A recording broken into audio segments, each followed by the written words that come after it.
Welcome back, my friends, to the Derate The Hate podcast. I am your host, Wilk Wilkinson, your blue-collar sage, calming outrage and helping to navigate a world divided by fog and those who would spread that fear, outrage, and grievance.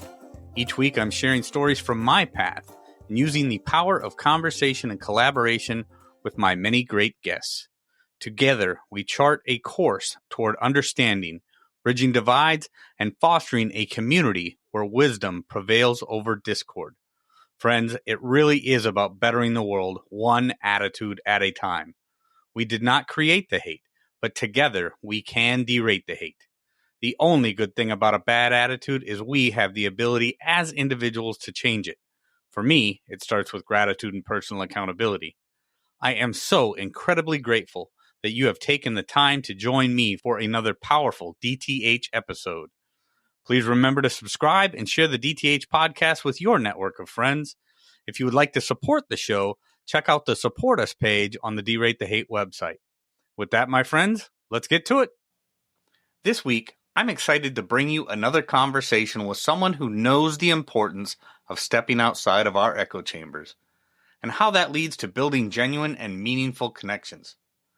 And the fantastic thing, he's not just talking about it, but living it and helping others do the same. Eric Higbee is a landscape architect, a community organizer, a writer, a researcher, and a teacher. Yeah, he wears a lot of hats, but all of them center around one core idea. Community matters. Eric's work is grounded in something called place-based community engagement, which is just a fancy way of saying he helps people connect in real life in the places they actually live. He's the mind behind the Substack newsletter, The Answer is Community, where he writes about civic renewal, social cohesion, and what it really takes to build communities that thrive, not just survive. In our conversation, Eric and I dig into the importance of moving beyond online interactions and engaging with people right next door. We talk about how reducing anxiety and fostering empathy are key to bringing together folks from different walks of life. We also touch on the responsibilities of local governments and how grassroots efforts, when done right, can bridge divides that politics alone cannot fix. Friends, this is a conversation full of heart, full of wisdom, and full of practical insights. So let's get to it with my new friend, Eric Higbee. Here we go. Eric Higbee, thank you so much for joining me on the Derate The Hate podcast. It is good to see you today. It's good to be here. Thanks so much, Wilk. It is good to have you here after a couple rescheduling things because of health and travel and all the things that seem to get in the way these days. It is finally great to connect. I'm so glad to have you. Eric, you talk in the work that you do about a topic that is very dear to me, something that I've been working on a lot lately. It's something I've been thinking about and talking about a lot lately. And that is the concept of community engagement, the concept of civic renewal, and how those two things relate, how important they are. And that's why I've asked you here today, Eric, because this is something that not enough people are talking about, but it is a topic of which the importance cannot be overstated, in my opinion.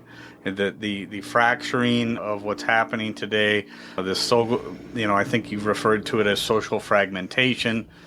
So where I want to start our conversation, Eric, is, you being somebody who teaches classes regularly on community engagement, what does that actually mean to you? What is community engagement, and how is that, as I've seen you write before, community engagement is the cornerstone of civic renewal. So let's start our conversation there, and that's where we're going. Let's do it. So what is community engagement? That's a big one, because it can mean a lot of different things. I think it's important because, in my view, community engagement essentially what I write about is how we work with communities, how communities come together to shape their world, right? So design, planning, and policy. It's really sort of the front line of democracy, right? I mean, this is where we're coming together to make decisions about our future. And it happens in things like local governments. You can do a plan or a group getting together to reclaim an abandoned space and turn it into a park, right? And a whole community process. So there's a lot of ways you can do community engagement. It happens all the time. I mean, I don't know, there's no official count on it, but there's probably hundreds, if not thousands, of community engagement processes happening across the country at any given moment.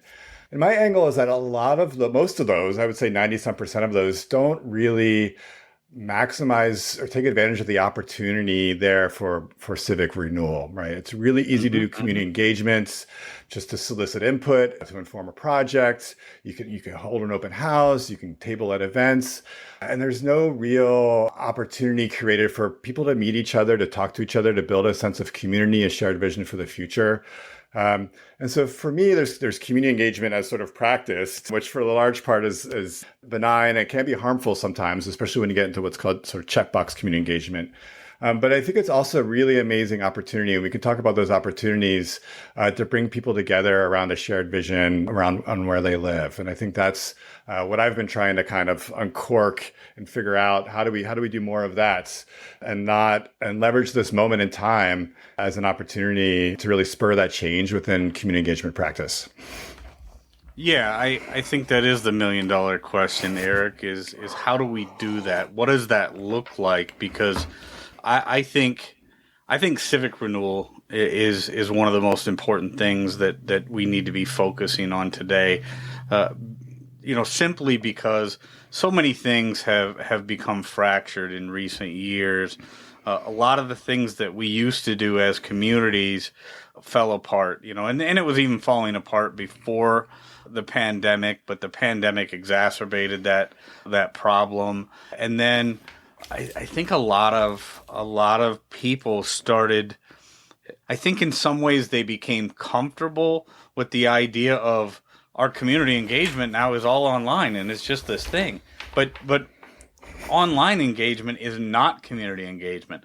It's something and it's better than nothing, but it is certainly not what we need to do. And I love the idea of coming together and discussing and working through our shared vision for what the future needs to be.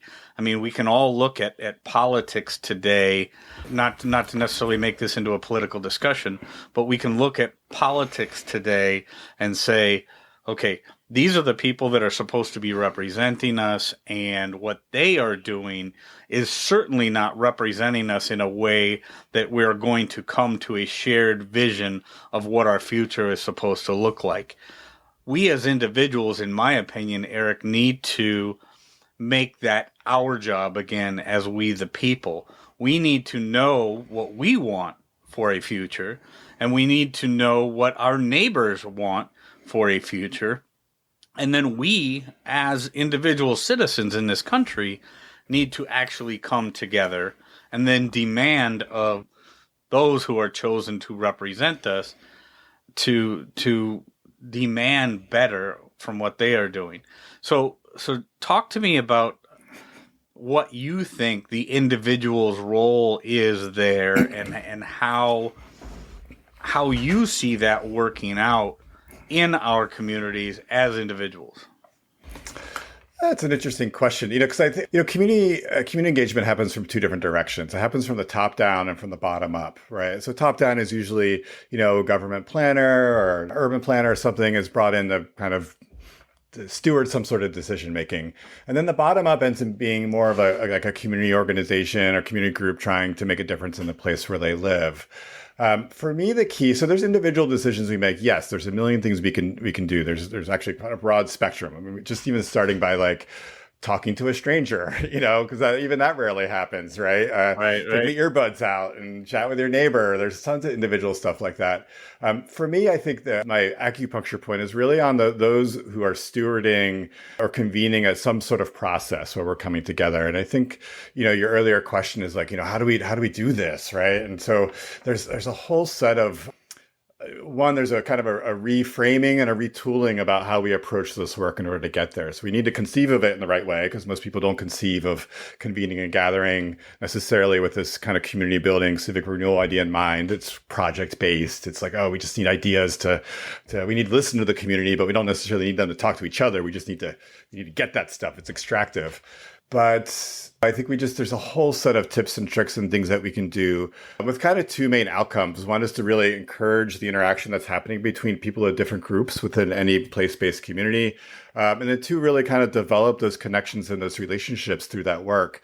And we can borrow a lot, and I don't know if we want to get into this, but a lot of my writing is focused on really infusing what we do from social psychology and looking at how that profession is looking at different groups, different identity groups, in-groups and out-groups, and how people bridge those differences and form new shared identities. And if we can start to infuse our work with those kind of insights, then community engagement can become a tool for civic renewal and not just an extractive process to inform a design, planning, or policy decision. Let's get into a little bit of that. But first, I want to talk. I heard you say the phrase, and I've seen it before, and I for me, because I'm not sure I understand it, but also obviously for the DTH listeners, you said the phrase place-based community mm-hmm. life. What is place-based community life, Eric? Right. So the word community is just awful, right? Like, it means a million different things. It's vague. It's overused. You can apply it in so many different ways. And any individual has many, many different communities, right? There's different circles of communities. There's so many different ways we can define it. For me, I use this term place-based to kind of, it's a little clumsy, but it's the best I can come up with at the moment to talk about sort of communities that share geography. So sort of the traditional way we view community, because our societies were organized for a long time around people who lived near each other and had shared interests. And it's sort of the story of America is really around those communities. There's communities of place-based communities, whatever you want to do it. So I'm really careful to say that, just because community, you can have an online community, you can have a public interest community, you can have also, it doesn't necessarily need to be rooted in the place where we live. And that's important because there's something really powerful from an agency standpoint about, coming in, like feeling like I can make a difference, the types of connections and relationships we can build long term. I think we are essentially evolutionary wired to find belonging and the connection with others who we share a physicality with. And I think there's a ton of opportunity there that we miss. And so that's how I define place-based community. Perfect. Okay. Oh, and that makes a lot of sense, because you're right. Community can be defined as so many different things. I guess I love the idea of place-based community as a geographical thing, because that's one of the things that I've been talking and thinking about so much lately, Eric, is getting involved in our local geographical communities with our neighbors again, with people who live within our communities again, because I think that is one area that has sorely been neglected in this, with the onset of the internet ecosystem that we all spend so much time in now. I think a lot of us have lost sight of our domain, our local domain, what we can do locally to solve a lot of our problems. That's why I talk about subsidiarity, right? How do we control, or how do we solve our common problems at the most local of levels together, rather than expect somebody from afar to take care of it for us, or whether we expect, we got so many people today who believe that, maybe the federal government is the cause of all their problems, or the federal government is going to be the solution of all their problems. Well, I got news for everybody. The federal government is neither the cause nor the solution for all or even most of your problems. We need to get back to that concept. So place-based community, working within our communities, with our neighbors, to solve our common problems at the most local of levels, and not expecting somebody on far to be our savior. I think that's hugely important. So let's get to some of those tips, and then we can get into the psychology of it maybe. Let's get to some of those tips and tricks that you have, Eric, for working through some of these things that I think are probably just way too often neglected. Right. Well, actually, I'm gonna just flip it a little bit because in order to talk about those tips and tricks, we need to talk about the social psychology for a moment first. And so, Sounds yeah, so there's a really interesting vein of social psychology called intergroup contact theory that's really about how we bridge our different identity groups and what are those conditions that allow us to really see each other as fellow humans and essentially go from us and them to we, right? That's sort of like default, even on a local level. Like even though might share a geography or a place where we live, people are still divided and unconnected. So the social psychologist that history of intergroup contact theory has gone through a whole evolution over 70, 80 years of practice. It was first formulated in the 1950s. And there's a longer story there we don't have time for. But the key thing is that what we're really trying to do, if we want to create the conditions for people to kind of bridge their differences and come together and to bear a new sense of shared identity, we need to really focus on two things. One is reducing anxiety. And the second one is creating opportunities for empathy and perspective taking. And those are sort of like when you like pop open the hood and really get into the engine of like the like human nature and how we relate to each other. I mean, those are really the two core mechanisms at work. And so when it comes time to do a community engagement process, we're getting a whole bunch of people in a room together, let's say for community meeting, even though there's many different ways we can do this, we really need to start to tweak all the decisions we make around those two things. Like how do we make people comfortable? How do we lower anxiety? And how do we create opportunities for people to share? I mean, empathy is kind of a stronger emotional word. The perspective taking is a little bit more transactional, but how do we create those opportunities for people to share and listen to each other and even create moments of sort of collective empathy and see their ideas and the people in the room with them as sort of fellow travelers with fellow interests in the place where we live. So there's a lot to unpack there, but I think that's kind of like the core idea that we can borrow from social psychology as we start to approach how we structure events. Absolutely. So, well, and that's hugely important. I mean, because in the work that I do with this podcast and with the organization Braver Angels and other organizations that I work with, one of the great challenges is to get people to actually engage with people of unlike mindsets, right? People are so, maybe it is anxiety ridden, right? With the idea of stepping outside of their comfort zone, stepping outside their own silos and engaging somebody who is going to challenge their thought process or challenge the opinions that they have or these strongly held ideologies that they have. So, Eric, when it comes to the psychology of this, what is, what from your experience, what are these ways to tame that anxiety or lower that anxiety level for an individual who maybe just is not comfortable stepping outside of their silo, or maybe is not comfortable allowing or being vulnerable enough to step into a group that might be of a different ideology than them and a different race than them, a different, whatever the us versus them is, breaking down that wall of anxiety is a hugely important part to getting to the we, as opposed to the us versus them. So right. What do you know? I mean, what are your thoughts on that? Where do we start to break down that anxiety? Yeah, I think the first one it's kind of a funny phrasing, but I like to call it a bait and switch. And the challenge is a lot of times if you're working with your local community and you have this goal and this aspiration we're talking about, right? Like Braver Angels does amazing work. I'm a huge fan.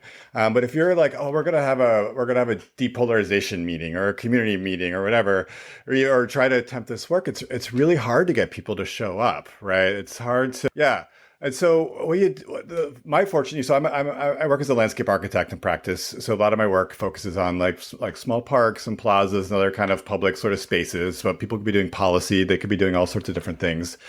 But the idea is that you lure them in with something different. In the sense, let's say, hey, we have a park renovation going on down the street. We got $500,000 to do it. Why don't you come help us figure out how to spend that money? Right. And so all of a sudden you have all these people from the neighborhood or wherever coming together to share their ideas about what they want in their community and where they live. And along the way, they may not realize it, and you're not talking about it, but they start to get to know each other and they share their perspectives and they have a sense of like, oh, these people live in my neighborhood and I get to meet them and know them. And so that's why I kind of use the term bait and switch. It's kind of a funny one, but I think a lot of times you need a different route. You need to come at it sideways because people aren't ready to do that or aren't willing. They're not going to show up. But you find that other thing that's at stake and that's going to motivate them, either something they're excited about or they're afraid about, and then you use that as the vehicle to have the conversations and you make those conversations, you serve food, you get a chance to everyone wears name tags, people get to know each other, and they start sharing their views about why they live here and what they want to see. And you do that over the course of several community events or meetings or work parties.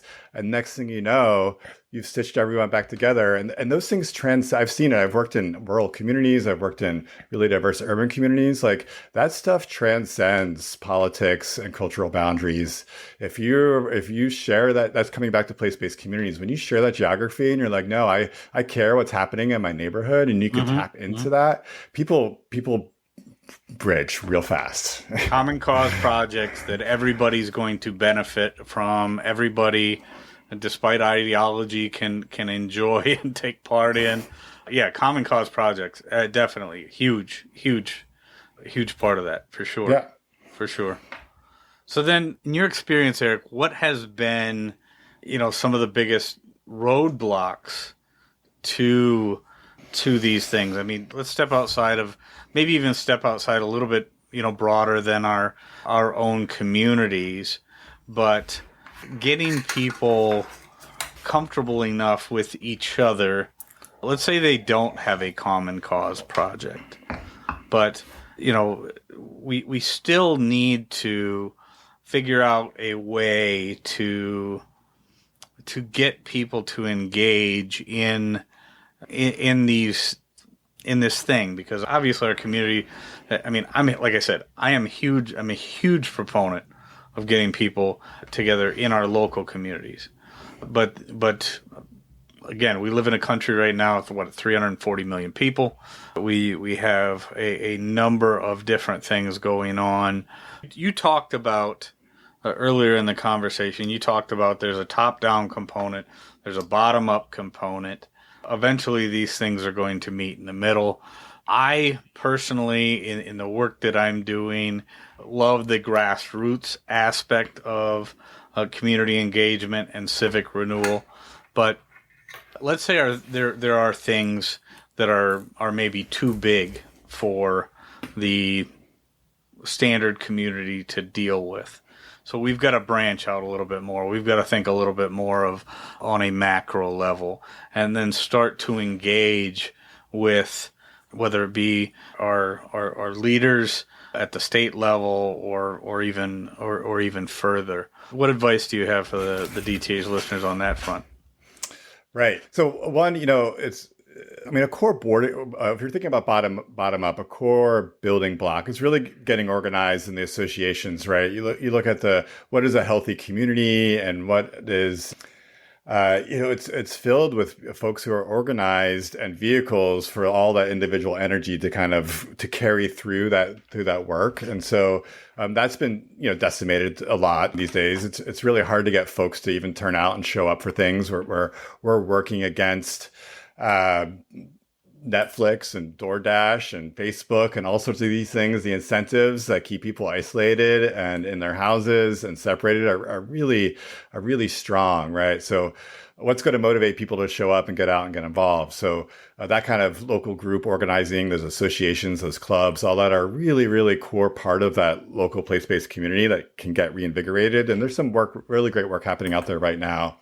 I think from the other side, I think there's a part of this work where local governments in particular need to sort of step into this space and re-envision how their relationships to communities and how they work with them.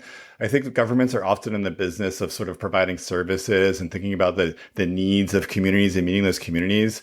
And I think, and there's some really good work happening around this too, local governments need to really see have to like put as part of their mission, like fly a flag. Like we have some responsibility to make sure that our communities are cohesive, that we're doing work that's keeping people connected and building communities. Because it used to be we could assume that that just happened, right? We had all these associations and relationships, and then in the places where we lived were the centers of our social lives. It's not anymore, right? So then who stewards that work?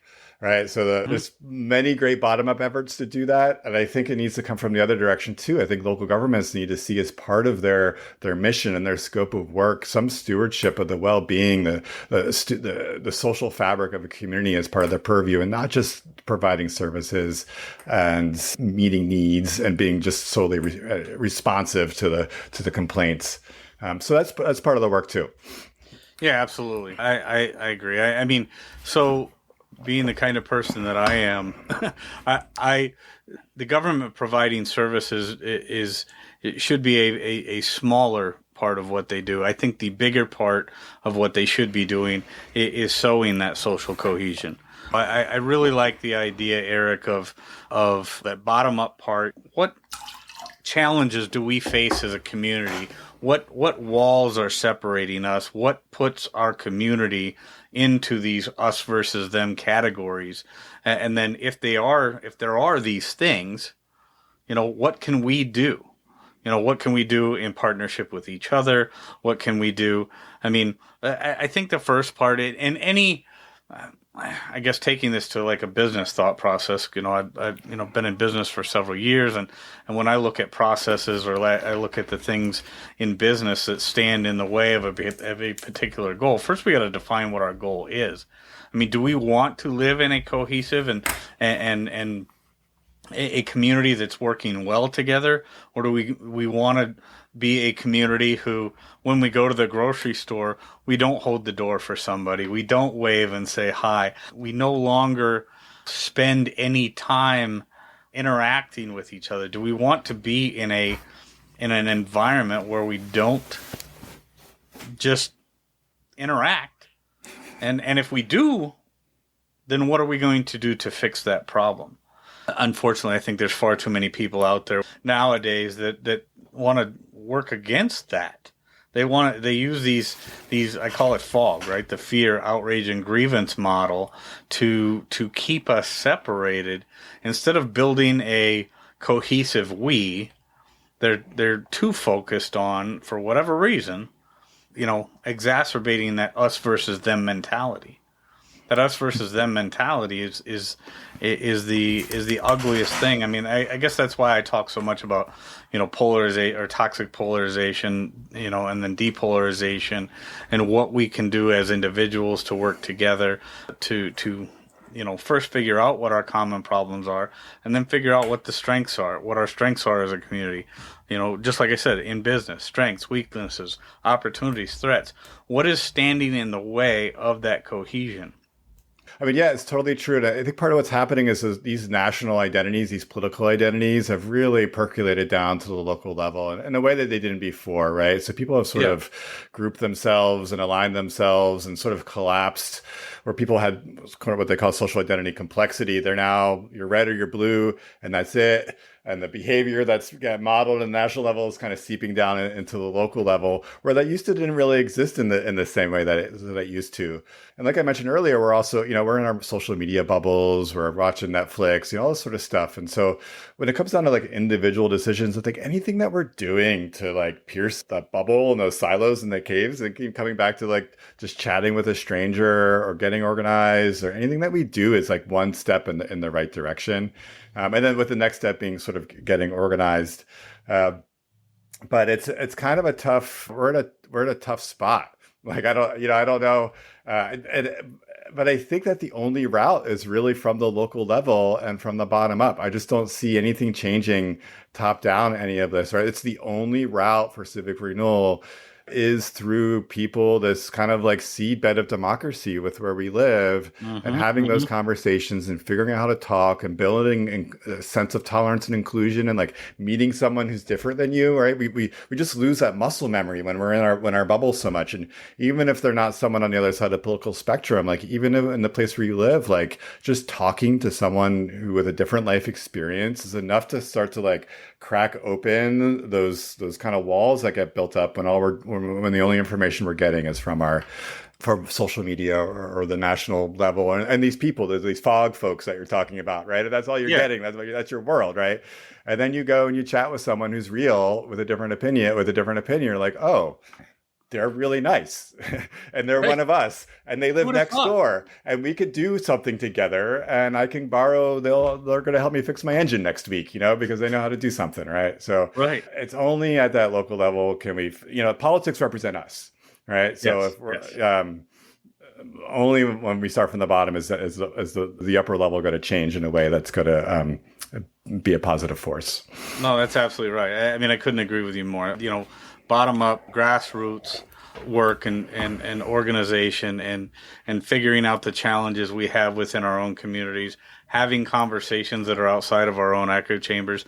You mentioned social media there, Eric, and I this is just a funny little, maybe an anecdotal test case. I don't think it's anecdotal. I think it's pretty much standard.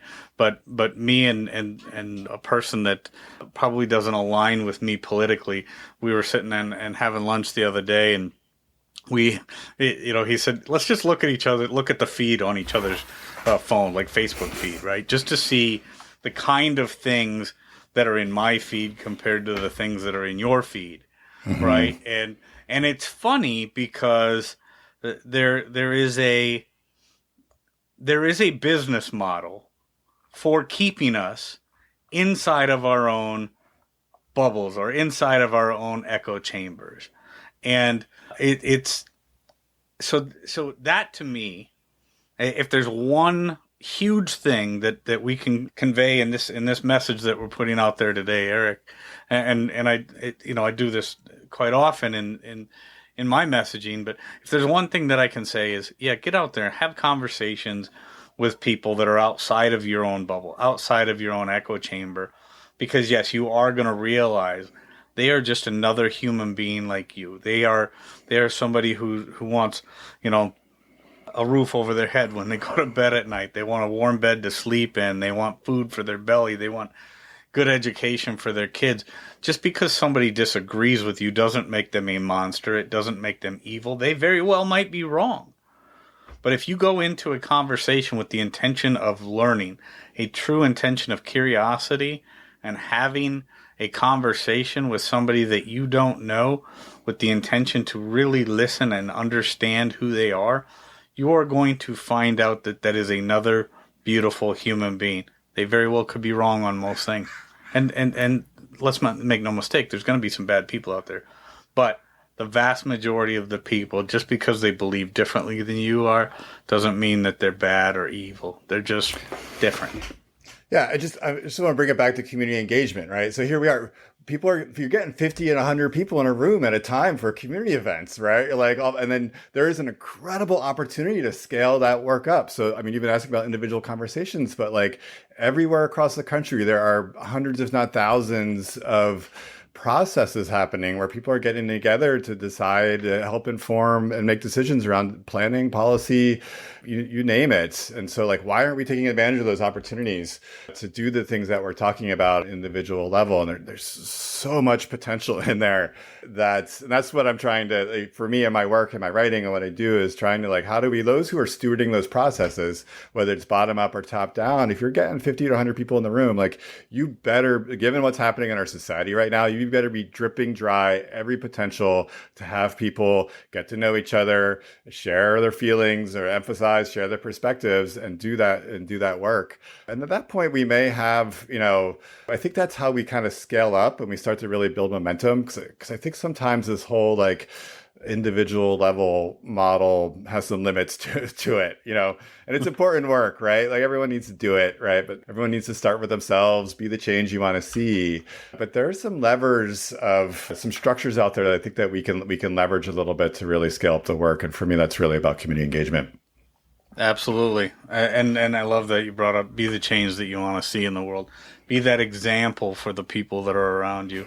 Eric Higbee, where can people find out more about you, more about the work that you do? I know you have a Substack, you're on LinkedIn. Where can people get a hold of Eric Higbee to learn more about your work? Yeah, the best place is my Substack. The answer is .community. On there, I write once or twice a month. I write about these issues and have conversations. Occasionally, I do a little bit of podcasting myself. So yeah, find me there and subscribe and leave me comments and likes, and we can talk. Very cool. Eric Higbee, thank you so much. The website again is theansweris.community.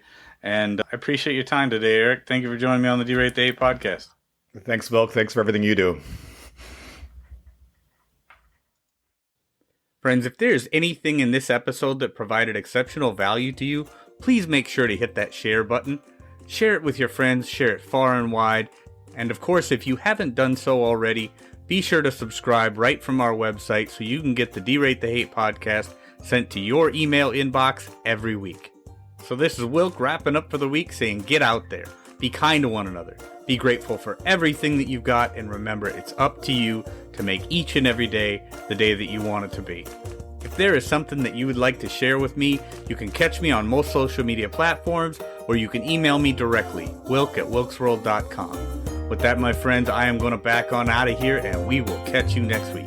Take care.